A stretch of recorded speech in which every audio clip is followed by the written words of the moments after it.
가족 여러분, 진짜 좀 채팅창에 많이 들어오셔가지고 이번 사건, 이 세 번째 사건에 대해서 좀 많이 좀 의견을 내주세요. 정말 저는 오늘 방송 준비를 하면서 진짜 너무너무 시체말로 열이 받아가지고. 자, 이 기자. 네. 80대 남성이 초등학생을 이렇게 했습니다. 네. 지난달 27일 경기도의 한 초등학교 등교 시간에 벌어진 일인데요. 80대 노인이 학교에 가던 12살 여자아이를 성폭행을 했습니다. 일단 이제 착하게 생겼다라는 말을 걸어서 갑자기 이제 접촉을 하기 시작했고요. 아이가 이제 뿌리치고 가려고 하니까 어깨를 세게 붙잡았고 사실상 납치 상태로 자신의 집까지 데리고 가서 이렇게 성폭행을 한 겁니다. 경찰에 붙잡히고 또 역시나 터무니없는 소리를 해댔죠, 이 사람. 그렇습니다. 이제 부모가 처음에는 성추행으로 신고를 했습니다. 경찰이 추적을 해가지고 범인을 검거를 했어요. 그런데 담당 형사가 뭐라고 했냐면 어머니 산부인과를 가보셔야 되는데 이 말을 했단 말이에요. 그래서 알은 거예요. 산부인과 가면 이제 그 뭐 중요 부분에 뭐 상처 입는다든지 이제 병원 문제 조사하기 때문에 얼마나 놀랐겠습니까? 너무나 황당하고 원통한 일인데 더 기가 막히고 코가 막히는 건 뭐냐면은 가해자가 치매설을 주장했던 거예요. 치매 걸린 것처럼 했다는 거예요. 이거 참 너무나 정말 화날 일이죠. 그런데 경찰 조사에서는 범죄 사실을 이제 시인을 했던 거예요. 그러니까 이 80 먹은 노인이 아마 소아 기호증이 있는 것 같긴 한데 아무튼 저런 사건을 볼 때마다 저는 너무나 화가 나는 거예요. 저럴 수가 있나. 아무튼 그 부모가 신고가 돼서 체포가 된 건 다행이지만 참 할 말이 없습니다. 너무나 저래서. 왜 그랬답니까? 참 어이없는 좀 변명을 좀 하고 있는데 치매도 아닙니다. 사실은 외로워서 범행을 저질렀다라고 변명을 지금 하고 있습니다. 이 혐의 대부분 인정을 하면서 그 범행 동기를 지금 얘기했는데 근데 이제 그럼에도 불구하고 자택에는 부인과 함께 거주하고 있고요. 더 좀 놀라운 점은 이 발기부전 치료제 같은 게 자택에서 나왔습니다. 그래서 그 변명, 범행 동기 그 부분하고 좀 이게 말이 좀 안 맞는 게 아닌가 이렇게 보이고 있습니다. 소장님 진짜 전 다 필요 없어요. 진짜 그 처벌은 처벌대로 하고 전 이런 인간들 무조건 전 신상 공개. 뭐 지금 인권 단체 누가 뭐 이런 사람 이건 제 개인적인 견해니까 그냥 그렇게 들어주세요.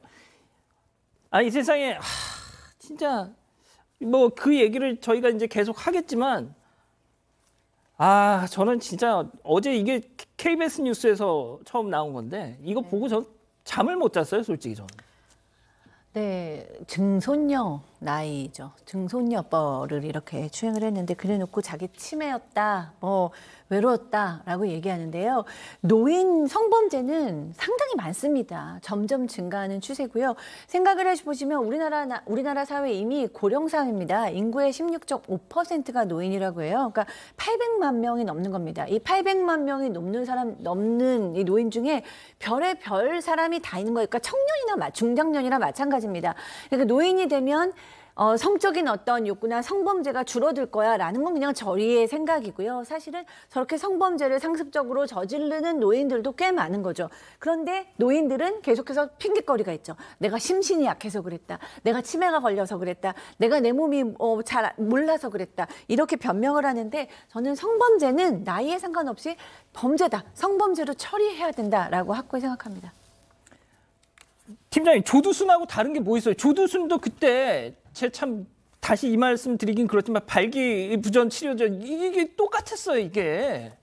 그렇습니다. 이제 근데 이 남성분 노인분을 조사를 해보니까 2017년에 학교에 그 안전 도움이라고 있어요. 등교 안전 도움이라고 있는데 그 업무를 했던 거예요. 그런 중에 12살 먹은 애가 등교하는 것도 강제 채용을 했던 거예요. 그래서 당시에 처벌을 받았을 때 징역 2년 6월 너무 작습니다. 그런데 집행유예를 했던 거예요. 나는 이해 안 가는 건 재판부에서 이런 상황이면 좀 형을 살려야 되는데도 불구하고 집행유예를 했다? 박 변호사님, 이것이 이해 갑니까? 예? 이해 안 가죠? 집행유예한 거. 그 말씀을 이제 저희가 지금부터 좀 해볼게요. 12살짜리 미성년자를 성추행했는데 집행유예가 나왔습니다. 체크포인트 짚어보죠. 자, 이런 이유였다는 겁니다. 공무원이란. 이게 무슨 소리예요, 도대체? 저는 성범죄하고 직업인으로서 성실했던 거하고 무슨 상관인지 모르겠는데요. 일단 재판부의 판단은 이렇습니다. 피고인이 80세 고령이고 공무원으로 성실하게 생활했다며 그래서 이제 2017년 당시 징역 2년 6개월에 집행유예 3년을 판결한 겁니다. 이 당시에 이 노인이 안전도우미로 일했던 초등학교 교장과 교감이 선처해달라고 탄원서까지 제출하기도 했었습니다. 내 학교의 학생이 이런 짓을 당했는데 저 무슨 맥락이 있었는지 전 솔직히 구체적으로는 모르겠습니다만 그 학교의 교장과 교감이 아유 그래도 이 사람 선처해 주세요. 이게 저는 무슨 이게 맥락인지 모르겠어요, 솔직히. 그렇죠. 뭐 구체적인 내용을 이제 재판은 뭐 꽤 오래 했을 겁니다.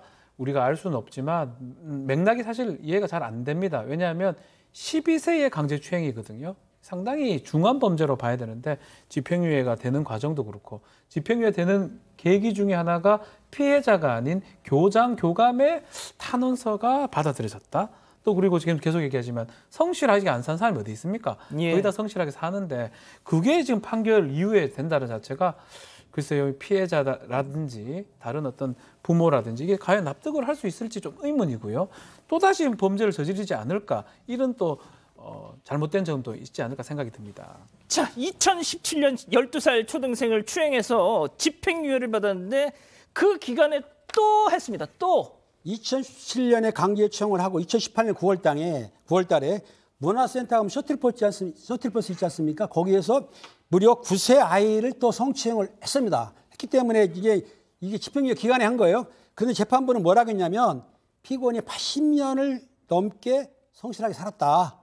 강제추행 정도가 약하다고 그래가지고 벌금 4천만 원 했다는 거예요. 이 두 번째 범행에도 불구하고 그리고 성범죄자 진상 공개 요청도 기각을 했다고 합니다.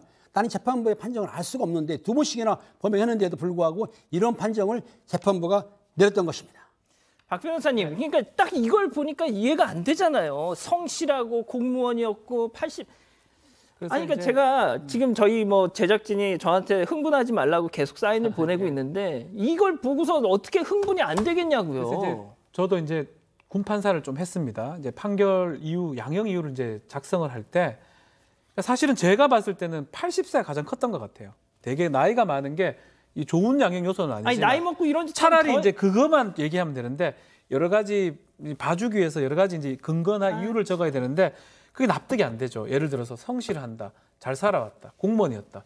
그럼 오히려 더 잘해야죠. 더 잘해야 되는데 나이 많은 게 사실 그게 더 범죄를 안 저지를 것이다. 그래서 했긴 했는 것 같은데 또 벌금형을 선고한 거는 집행유예 기간 중에 또 징역형을 선고하면 집행유예 실효가 됩니다. 뭐 그런 것들을 재판부에서 고려했던 건 보이는데 지금 다들 이 패널들도 그렇고 우리 진행자도 그렇고 이 양형 이유가 납득이 안 되기 때문에 그런 부분은 좀 섬세하게 재판부가 해야 되지 않을까 아쉬운 점이 있습니다.